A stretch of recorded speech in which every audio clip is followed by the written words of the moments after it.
semuanya, selamat toyah kieu ya dimanapun kalian berada. Kembali lagi bersama Mamang dan di video kali ini kita bakal lanjutin manhwa Trans Institute.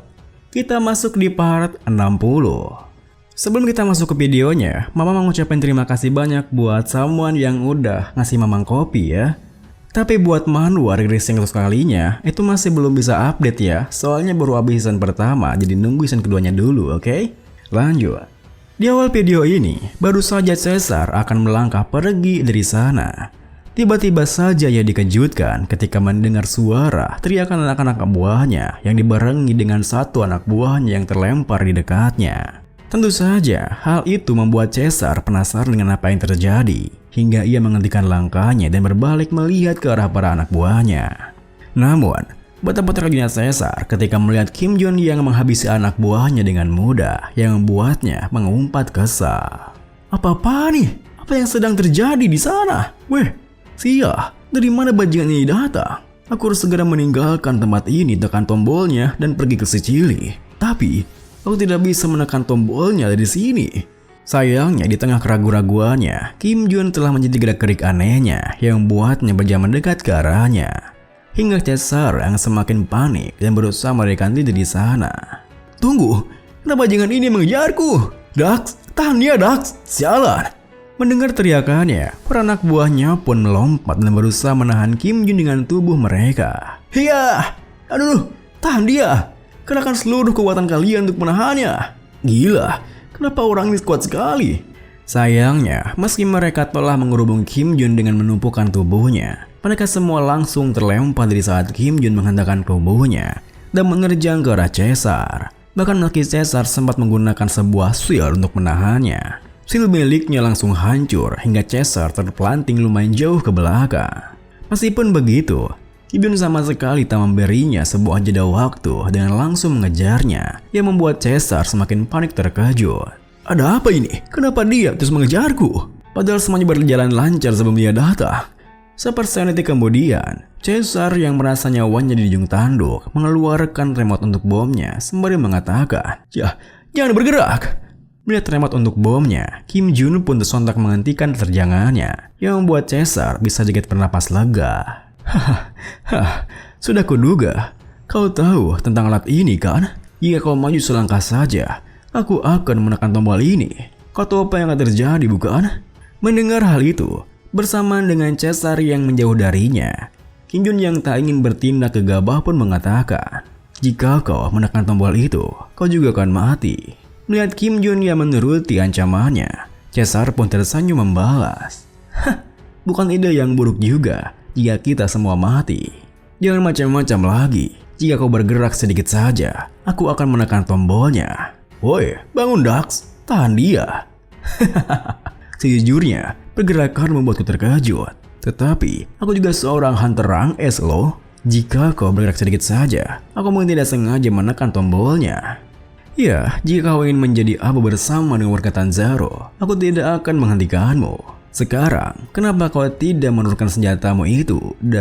Namun, sebelum Caesar menyelesaikan kalimatnya, Kim Jun yang telah mendapat firasat jika Suyun telah menonaktifkan bomnya, langsung tersenyum menyelanya. Ya, sekarang aku tidak perlu merasa cemas. Tepat setelah mengatakan itu, Kim Jun dengan cepat melesat ke arah Caesar, yang membuat Caesar sendiri tersentak panik, dan bahkan langsung menekan tombol remote-nya.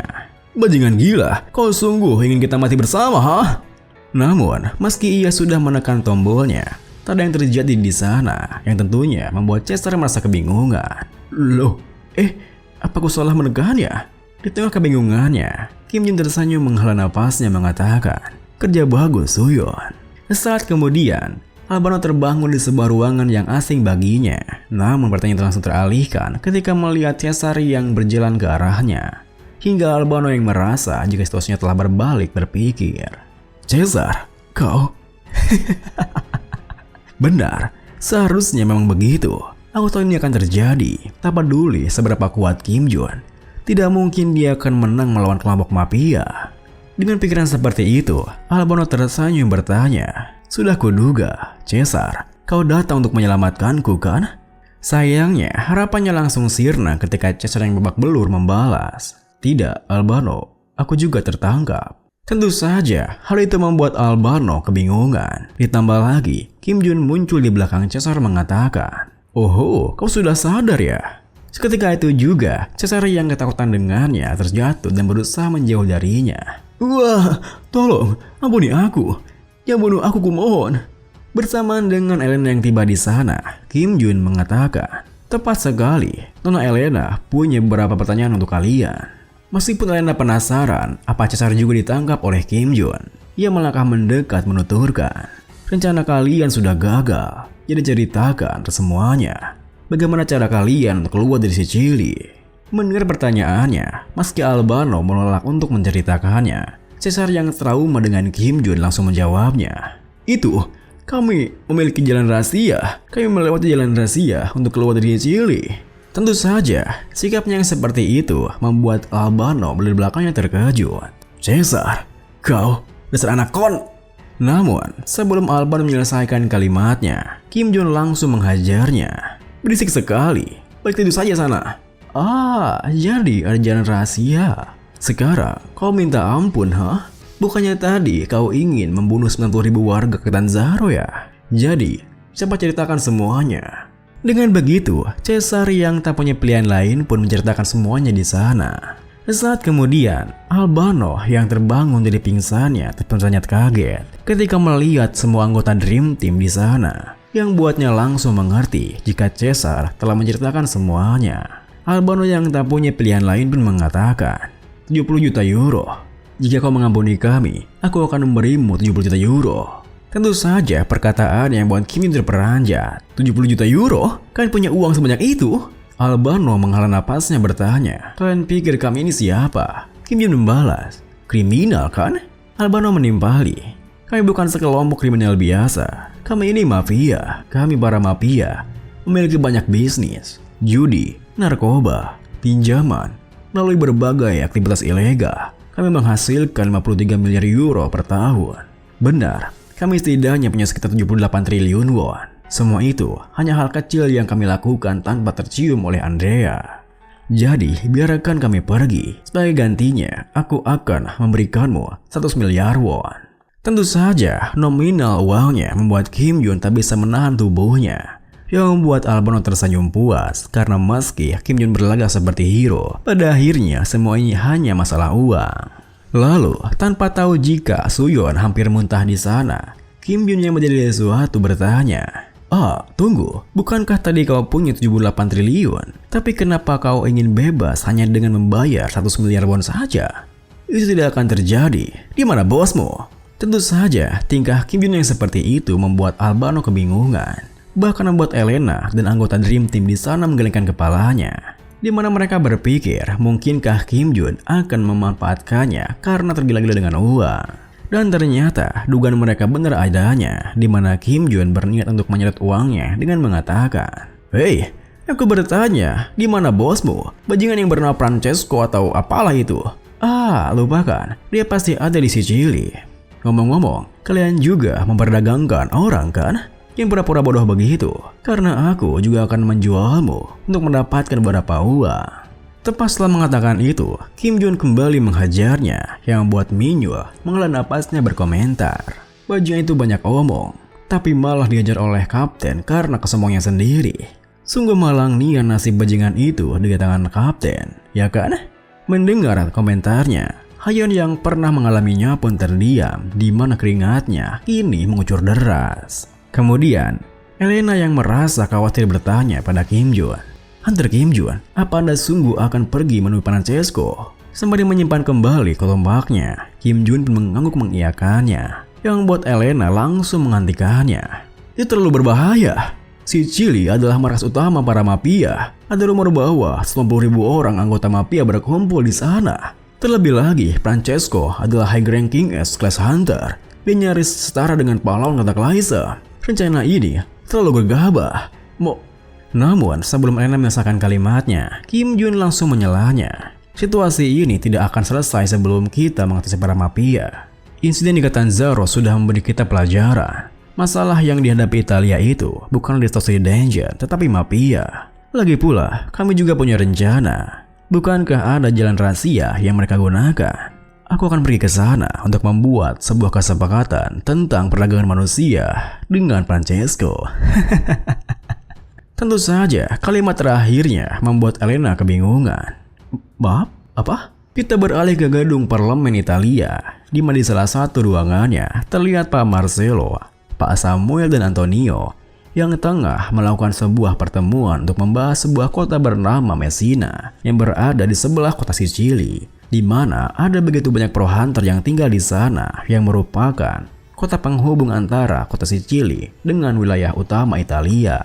Pak Marcello mengatakan pergerakan Francesco dan Agnes menjadi aneh. Sepertinya mereka membentuk sebuah koalisi.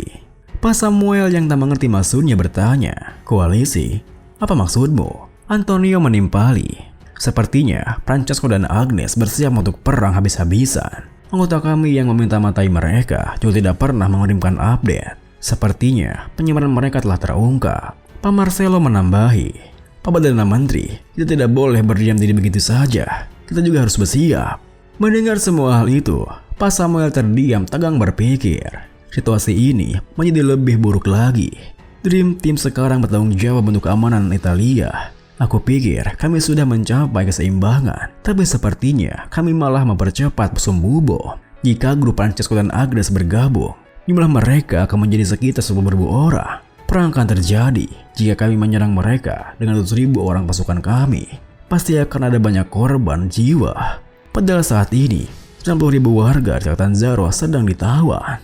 Saat Pak Samuel berpikir keras akan hal itu, Antonio mengatakan, "Pak, seperti yang dikatakan Marcello, kita harus bersiap untuk perang sebelum kita kehabisan pilihan." Namun, belum sempat Pak Samuel menjawabnya, pintu ruangannya telah diketuk dari luar, di mana Elena melangkah masuk mengatakan, "Permisi, maaf mengganggu." Tentu saja, kedatangan Elena di sana membuat Pak Samuel kebingungan. "Elena, bukankah kau sedang bertugas untuk Dream Team? Apa yang kau lakukan di sini?" Elena membalas, "Hunter Kim Jun ingin bertemu dengan Presiden Asosiasi dan juga Sir Antonio." Mendengar hal itu, Pak Samuel sontak terperanjat dari kursinya, di mana ia merasa pasti ada sesuatu yang terjadi karena Kim Jun mendadak ingin bertemu dengan para petinggi Italia. Dengan begitu, Pak Samuel bertanya, "Tolong beritahu padanya bahwa kami akan segera menemuinya. Di mana dia sekarang?" Bersama dengan Elena yang beritahu juga Kim Jun ada di luar ruangannya. Kim Jun sendiri yang membopong Albano dan Caesar melangkah masuk mengatakan, "Hahaha, siapa sangka kita akan bertemu lagi secepat ini. Senang bertemu dengan Anda, Tuan Antonio." Mendengar sapaannya, Antonio yang agak bingungan pun bertanya, "Ini terjemahan otomatis kah? Apa kau pengikut dari Order of Truth?" Kim Jun pun menyangkalnya, bukan seperti itu. Ini Spirit Translator." Lalu, setelah bertegur sapa sebentar, Pak Samuel yang penasaran bertanya, "Kudengar, Anda ingin bertemu dengan kami. Ada apa sebenarnya?" Kim Jun pun melemparkan Albano dan Caesar sembari mengatakan, "Benar, bukan sesuatu yang besar sih. Aku sedang mencoba menjalankan bisnis, tetapi aku tidak tahu pasti harga Italia. Maksudku, dengan para bajingan ini." Tentu saja, melihat Albano dan Caesar di sana membuat mereka bertiga terperanjat. "Albano? Bahkan Pak Caesar juga? Kenapa para eksekutif Francesco ada di sini?" Sembari mengeluarkan magic bomb yang ia ambil dari kota Catanzaro, Kim Jun menjelaskan, "Mereka bilang mereka akan memberikan tebusan sebesar 70 juta euro atau sekitar 1 miliar won. Ini dia. Aku ingin bertanya pada kalian, berapa harga yang pantas untuk 150.000 orang?"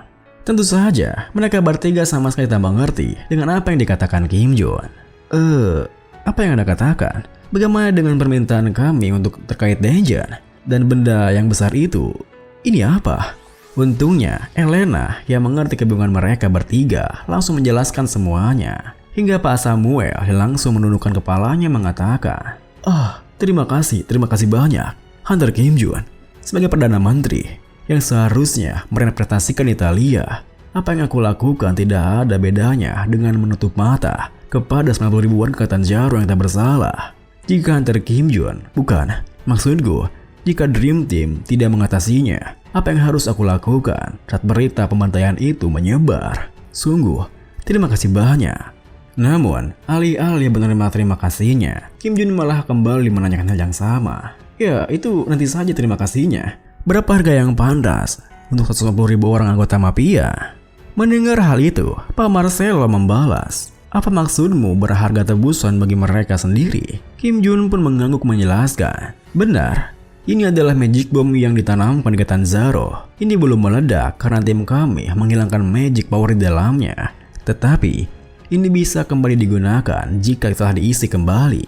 Jika kita menggunakan jalan rahasia, sepertinya kita bisa menggunakan bom ini dan membalas perlakuan mereka di Catanzaro. Kalian bisa menyebut ini Operasi Pemurnian Sicily." Video ini pun diakhiri dengan mendengar semua penjelasannya. Pak Marcelo, Pak Samuel dan juga Antonio terdiam datar di tempatnya, di mana mereka masih memikirkan untung ruginya rencana tersebut.